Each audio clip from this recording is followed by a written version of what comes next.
পাশে মানুষের সাথে আমরা আছি এই বাংলাতে। আপনারা দেখছেন সংবাদ শিরোনাম।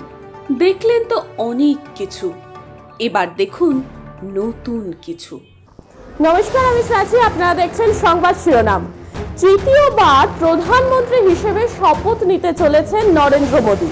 রবিবার বর্ষীয় বিকেল বেলায় রাষ্ট্রপতি শপথ গ্রহণ করাবেন তাকে এবং প্রায় এক দশক পর শরিক নির্ভর এক সরকার গঠন হবে, এনডিএ সরকার, যার দুই প্রধান স্তম্ভ নীতিশ কুমারের জেডিইউ এবং চন্দ্রবাবু নাইডুর ইউডিপি।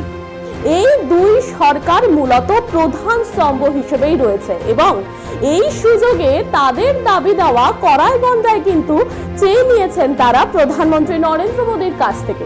যদিও তা অবশ্য অন্দরমহলের কথা, কিন্তু বহির্মণ্ডলে তাদের কিন্তু হাসি খুশি ভাবেই দেখা গেল সকলের সামনে এবং মোদীর প্রশংসায় কিন্তু তারা পঞ্চমুখ।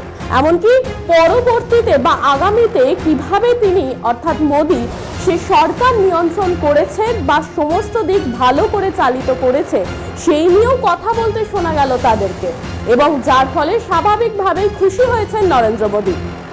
অন্দরে মন্ত্রিত্ব নিয়ে দড়ি টানাটানি চলছে এবং তা নিয়ে হাজারো জল্পনা থাকলেও সেন্ট্রাল হলে মেগা বৈঠকে সব শরিকদেরই দেখা গেল হাসি মুখে। সর্বসমক্ষে নরেন্দ্র মোদীর নেতৃত্বের ওপর অগাধ ভরসা রাখলেন নাইডু এবং নীতিশ উভয়ই। বললেন মোদীর নেতৃত্বেই আগামীর উন্নয়ন দেখেছেন তারা, আর তা শুনেই হাসি চওড়া হলো নরেন্দ্র মোদীর। এদিন বিহারের মুখ্যমন্ত্রী মোদীর ওপর পূর্ণ আস্থা রেখে বললেন, এবার বিহারের সমস্ত মুলতুবি থাকা কাজ হবে। এটা খুবই ভালো যে আমরা সবাই একত্রিত হতে পেরেছি। আমরা সবাই আপনার সঙ্গে একসঙ্গেই কাজ করব। প্রধানমন্ত্রী মোদী, আপনি রবিবার প্রধানমন্ত্রী হিসেবে শপথ নেবেন। আমি চেয়েছিলাম আপনি যখনই শপথ নেবেন আমরা আপনার সঙ্গে থাকব। আপনার নেতৃত্বে আমরা সবাই একসঙ্গে কাজ করব। মোদীর নেতৃত্বকে সমর্থন জানিয়ে টিউডিপির প্রধান চন্দ্রবাবু নাইডু বলেন যে আমরা নিজেদের অভিনন্দন জানাই, কারণ আমরা এবারের নির্বাচনে উল্লেখযোগ্য সংখ্যাগরিষ্ঠতা অর্জন করেছি। নির্বাচনী প্রচারের সময় আমি প্রধানমন্ত্রী মোদীকে অক্লান্ত পরিশ্রম করতে দেখেছি।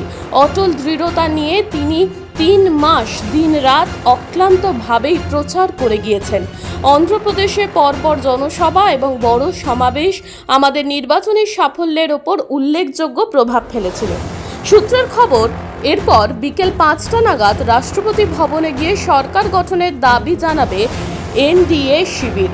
সেখানে বিজেপি সহ এনডিএর 293 জন সাংসদ সই সম্মিলিত সমর্থনপত্র পেশ করবেন। রবিবার সন্ধ্যে 6টায় তৃতীয়বারের জন্য প্রধানমন্ত্রী পদে শপথ নিতে চলেছেন নরেন্দ্র মোদী।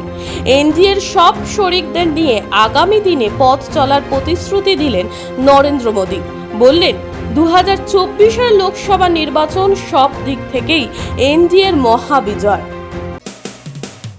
মানুষের পাশে মানুষের সাথে আমরা আছি এই বাংলাতে।